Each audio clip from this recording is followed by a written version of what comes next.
Subscribe कीजिए हमारे channel को और लेटेस्ट अपडेट पाने के लिए बेल आइकन को दबाइए।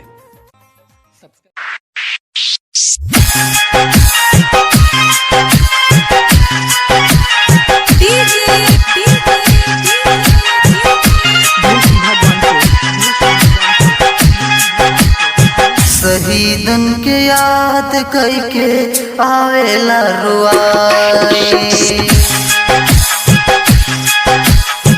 शहीदन के याद कइके आवेला रुआई, शहीदन के याद कइके आवेला रुआई, शहीदन के याद कइके आवेला रुआई।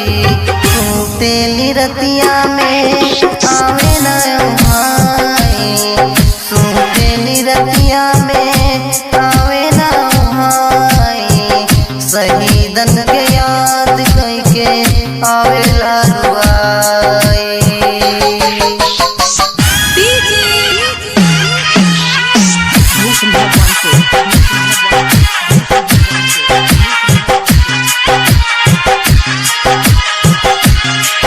जी जान गवैले बा ओको कबहू ना भूलिहा, मार गिरैहा दुश्मन ई बात याद रखिहा।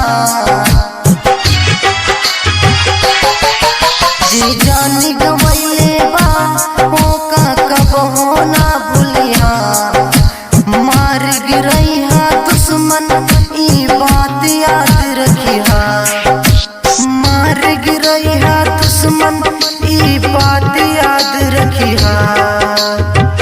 भले जान जाई लड़िहा लड़ाई, भले जान जाई लड़िहा लड़ाई, शहीदन के याद कइके आवेला रुआई, शहीदन का याद कइके आवेला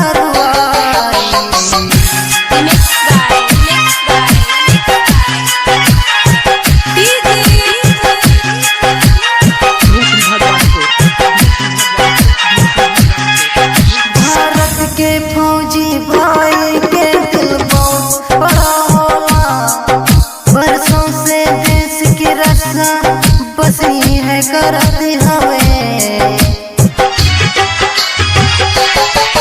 भारत के फौजी भाई के दिल बहुत बड़ा हवे, बरसों से देश की रक्षा बसी है करती हवे।